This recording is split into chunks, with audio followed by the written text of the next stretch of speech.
सारे बच्चे हेडिंग डालेंगे प्रूफ ऑफ इरेशनल नंबर जो होते हैं ना उनको प्रूव करना होता है। अब इसको प्रूव के हम लोगों के जो सिलेबस में क्वेश्चन है वो 3 क्वेश्चन है। हम लोगों के जो सिलेबस में क्वेश्चन है वो 3 है। एक √2 है, एक √5 है, एक √3 है।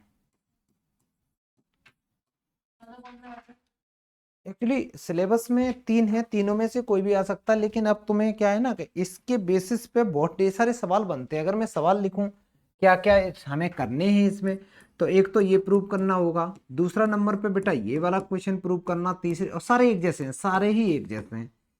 एक क्वेश्चन आता है 2 माइनस √3 प्रूव करना या √5। एक क्वेश्चन आता है जिसमें होता है √3 प्लस √2 या √5। ठीक है, एक एक क्वेश्चन और बनता है इसका स्क्वायर। ये जितने भी मैंने सवाल लिखे ये हम लोगों के सिलेबस में है। ठीक है, जो आते ही आते हैं बोर्ड में, जो भी बच्चे जो असाइनमेंट जिन बच्चों ने देख रखा होगा सबका करने का तरीका सिमिलर है, तो घबराना नहीं है। मैं सिर्फ एक क्वेश्चन बताऊंगा, उसके बाद तुम सारे क्वेश्चन खुद ही कर लोगे।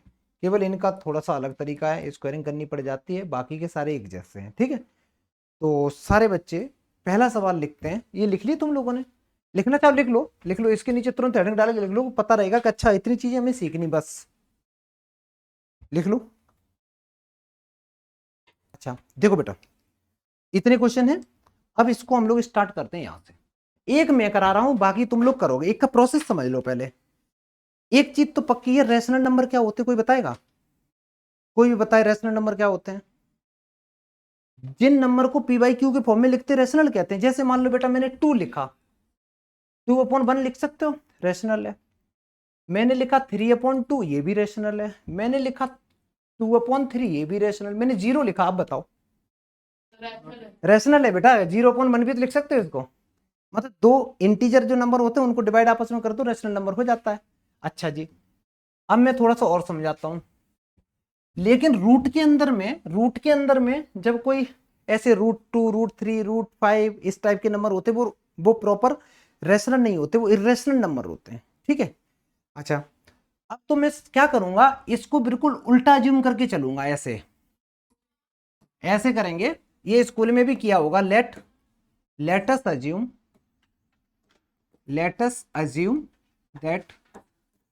दैट साथ साथ लिखोगे बच्चा लोग, मेरे साथ साथ लिखना चालू करो। अज्यूम दैट √2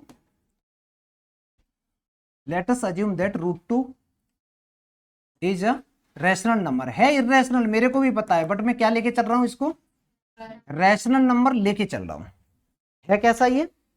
इरेशनल है। √2 भी इरेशनल, √3 भी इरेशनल, √5 भी इरेशनल है। ठीक है, तो मैंने माना कि ये रैशनल है। अगर कोई रैशनल नंबर है तो उसको किस फॉर्म में लिख सकते हैं बेटा?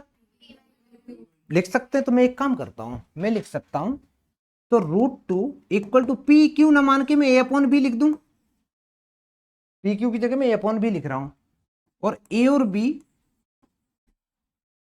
A एंड B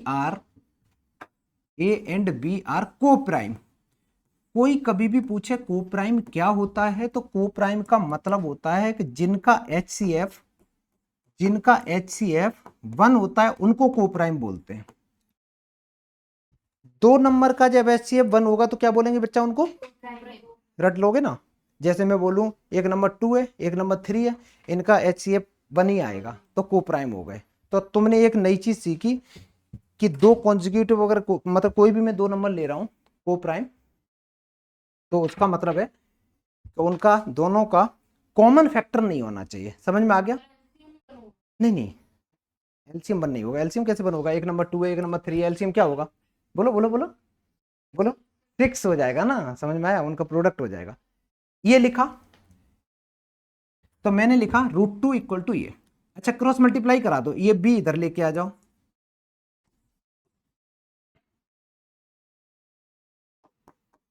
यहां से अगर मैं देखूं a = आ गया √2 × b। इसके तुरंत बाद स्क्वायरिंग ऑन बोथ साइड कर दो। साथ साथ करते चलो बच्चा, है ना? क्योंकि ये क्वेश्चन पूरा एक प्रूविंग टाइप का सवाल है। ठीक है, प्रूविंग टाइप का है जो तुमको आना ही चाहिए, मैं एग्जाम में पक्का पूछूंगा। Squaring on both side. जब हम स्क्वेयरिंग करेंगे तो ए का स्क्वायर तो ए स्क्वायर हो गया, इसका स्क्वायर करेंगे तो 2b स्क्वायर आ गया। अब यहां से एक चीज आती है समझ में, बोर्ड पे देखना, अगर कहीं लिखा हो 6 के फैक्टर क्या होते हैं बेटा, 2 × 3 होते हैं। बोर्ड पे देखो, लिखो मत बेटा। अगर मैंने 6 के फैक्टर 2 × 3 लिखे हैं तो 2 जो नंबर है वो इसका फैक्टर है। देखो 2 से डिवाइड कर सकते हैं, अगर मैं 3 से चाहूं 3 से भी डिवाइड कर सकते हैं। तो जब किसी के फैक्टर हैं वो उस नंबर को कंप्लीटली डिवाइड कर सकते हैं। अच्छा जी, यहां पे ए स्क्वायर के क्या क्या फैक्टर हैं बोलो। तो यहां हम लिख सकते हैं 2 is the factor of 2 is the factor of A square. A square का अगर ये फैक्टर है तो 2 इज द फैक्टर ऑफ ए भी होगा।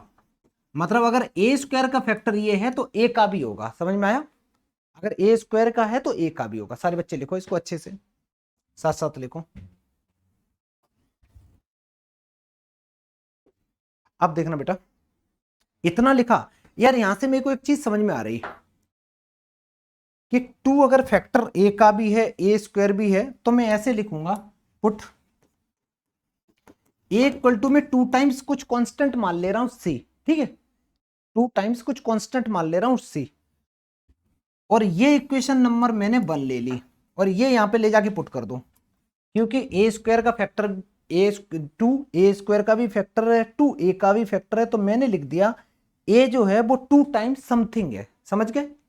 अच्छा, ये वैल्यू ले जाके इसमें पुट कर दो, इसमें ए की जगह ये पुट कर दो, पुट ए इक्वल टू, या ऐसे भी लिख सकते हो, पुट ना करके लेट लिख दो इसको, late A equal to 2c। अब इसको पुट कर दो यस में, जैसे ही करोगे तुम लोग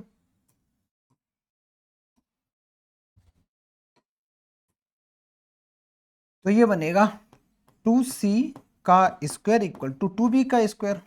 यहां सॉल्व किया 4 times C square equal to 2 times B square. अच्छा, इस 2 से ये बेटा 2 टाइम्स कैंसिल आउट हो गए ना। बी स्क्वायर इक्वल टू कितना आया, चलो लिखो तो बेटा, इतना लिखो तो, बी स्क्वायर इक्वल टू, लिखो बेटा, लिखो लिखो लिखो। अरे आएगा ना, रटने वाला सवाल है, इतनी जल्दी थोड़ी नहीं आ जाएगा, अभी आएगा, फैक्टर है ना।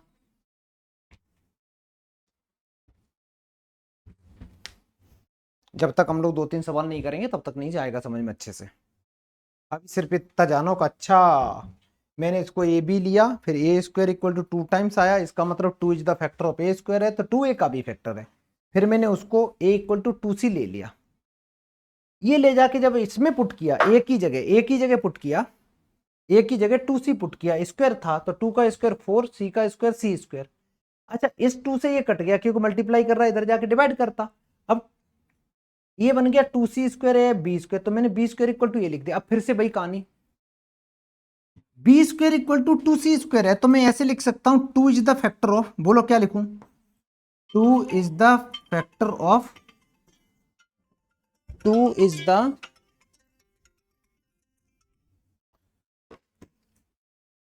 The factor of B square. Done. अब लिखो 2 is the factor of, 2 is the factor of B. इतनी बात समझ में आई? अब हो गया बवाल। बोर्ड पे देखो, हमने ए और बी क्या लिए थे, तो को प्राइम के फैक्टर क्या आने चाहिए थे, कोई भी कॉमन आना चाहिए था क्या, नहीं आना चाहिए था, नहीं आना चाहिए था। लेकिन यार दोनों में, इसमें भी 2 कॉमन आ गया, इसमें भी 2 कॉमन आ गया, मतलब ए का जो 2 है वो ए का भी फैक्टर है, 2 बी का भी फैक्टर है, तो ये तो बदतमीजी है ना, ये तो हो ही नहीं सकता। तो हमने जो अज्यूम किया था वो सब कुछ गलत हो गया। समझ में आया? सारे बच्चे लिख लो, इतना लिखो लिखो, जल्दी लिखो। ये जो स्टेटमेंट हम लोगों ने लिखे है ना, जब हमें पता चल गया कि 2 तो दोनों का फैक्टर है, फिर ये स्टेटमेंट सारे क्वेश्चन में सेम स्टेटमेंट तुमको लगाना होगा। बस जैसे ए और B have at least 2 as a common factor, दोनों में क्या, दोनों में 2 कॉमन फैक्टर आ गया। अगर √3 वाला क्वेश्चन होता तो 3 कॉमन फैक्टर आ जाता। लेकिन हम लोगों ने जो अज्यूम किया था ए और बी को प्राइम होने चाहिए, but this contradict the fact that A and B are coprime. फिर ए और बी को प्राइम हुए ही नहीं। अगर ये कॉमन फैक्टर आ रहा तो वो तो हुए ही नहीं ना बच्चा। This means that root two is an irrational number. ये पूरा प्रोसेस था इस क्वेश्चन को करने का। सारे बच्चे अब एक क्वेश्चन करेंगे, ध्यान से सुनना। रूट थ्री वाला क्वेश्चन करोगे, और करोगे कैसे? जहां जहां बेटा इसमें टू लिखा है उसकी जगह टू की जगह क्या लिख दोगे? पूरे क्वेश्चन में लिख दोगे, पूरा आंसर आ गया। करना चालू करो अभी, अभी देख लेना इसके बाद क्या है नेक्स्ट स्लाइड में देखना। तो हाँ रूट फाइव करना है, सॉरी पहले कर लो इसको, लिख लो बढ़िया से, अच्छे राइटिंग में लिख लो बेटा, ये संडे टेस्ट में भी आएगा। रूट फाइव करना बेटा। अच्छा 3 क्वेश्चन निपट गए। इसके बाद आगे का एक सवाल देखो, देखो ये तो तुमने कर लिया भाई, बिल्कुल प्यारा सवाल है, सारे बच्चे लिखो, इसको कर लेते हैं, ऐसा सवाल भी पूछा जाता है। अच्छा ये सवाल आएगा तो 2 या 3 नंबर में आता है, इससे ज्यादा नहीं, ठीक है। अच्छा यहां देखो बेटा, इसको करने का क्या तरीका रहेगा, मैं लिखूंगा ये नंबर रूट 7 तो गिवन है पहले से क्वेश्चन में कि इरेशनल नंबर है। अब यहां पे सारे बच्चे एक चीज समझना, अगर ये लाइन नहीं गिवन होती, अगर ये लाइन नहीं गिवन होती और ये क्वेश्चन आता है एग्जाम में 5 नंबर का, तो हमें पहले रूट 7 को प्रूव करना होता पूरा लंबे से, जैसे भी रूट 2 रूट 3 रूट 5 कराए ना प्रूव, ऐसे ही वो करना होता। उसके बाद फिर ये जो मैं बताने वाला हूं वो करते। लेकिन इसमें साफ साफ चिल्ला चिल्ला के वो बोल रहा है कि भाई रूट 7 एक इरेशनल नंबर है। तो हम कैसे स्टार्ट करेंगे? Let us assume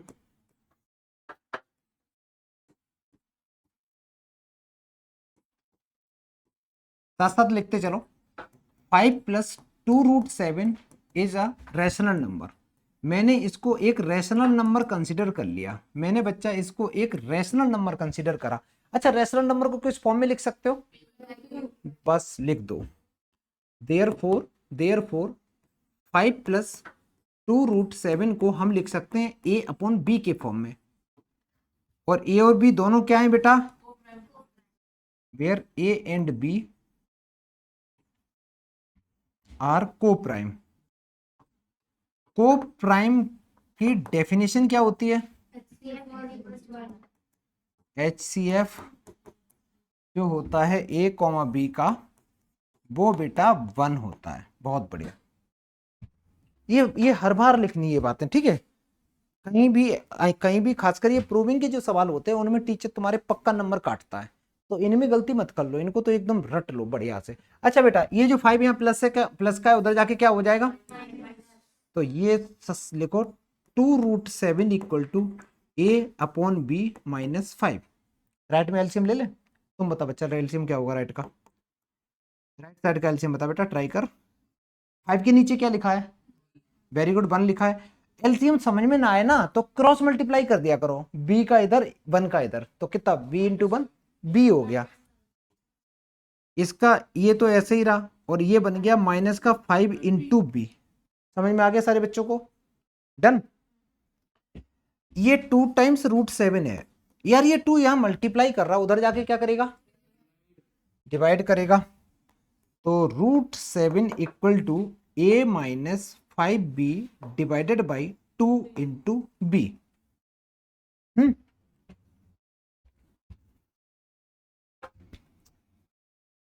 left hand side, तुम्हारा बेटा नाम क्या है? श्रुति। लेफ्ट हैंड साइड में श्रुति जो लिखा हुआ है वो कैसा नंबर है, रैशनल या इरेशनल? बता। इरेशनल नंबर है, सारे बच्चे जानते हैं।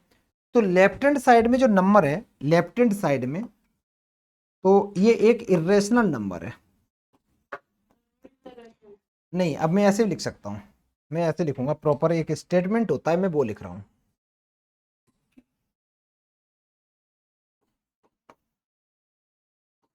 Root 7 is an irrational number, irrational number, बस इतना लिखा।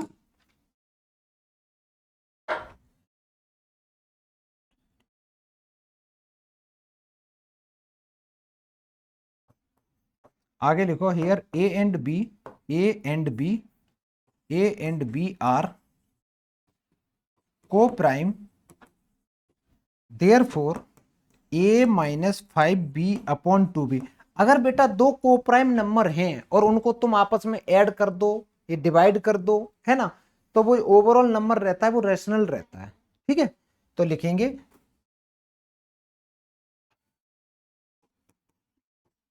तो ये एक रैशनल नंबर होगा, ये एक रैशनल नंबर होगा।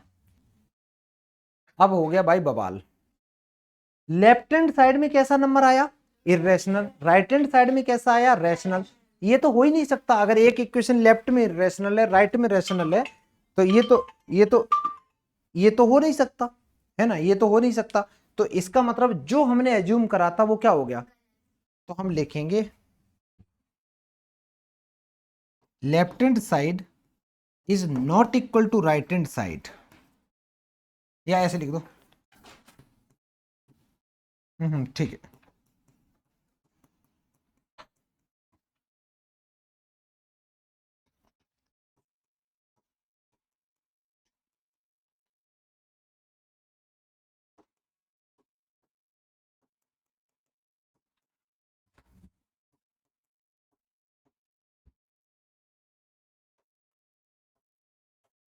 हमने पूरे को क्या माना था, रैशनल माना था ना।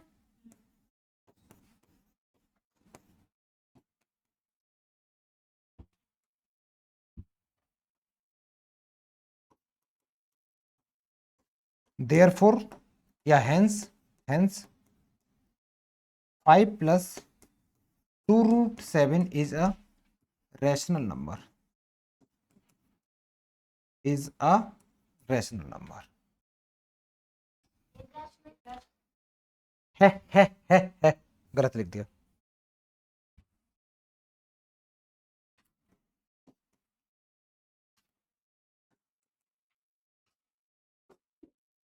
ये प्रूव हो गया, ये एक इरेशनल नंबर है। डन बच्चा, कर लो अच्छे से लिख लो इसको। चलो इधर देखो, कुछ नहीं करोगे तो भीड़ तो करोगे ना जाके नीचे, मैं हटा दूं बेटा, जल्दी करो। चलो आगे देखें। अच्छा, अगर ये सवाल में दो करने को तुरंत घर से कर लाओगे, सेम प्रोसेस से करना होगा। अभी जो, अबे भाई बस इसमें भी √3 गिवन है, प्रूव करना है, तो इसको क्या मानोगे पहले, वही मान लोगे ना। एक काम करो, लिख कर ही लो, खत्म करो, अभी करो। घर से तो वैसे भी नहीं करोगे, अभी करो, इसको खत्म करो। मैं इसमें मान के चलता हूँ ये 2 नंबर का सवाल है, मैं मान के चलता हूँ इसमें √3 ऑलरेडी इरेशनल गिवन है, तो मैं लिख दे रहा हूँ गिवन दैट √3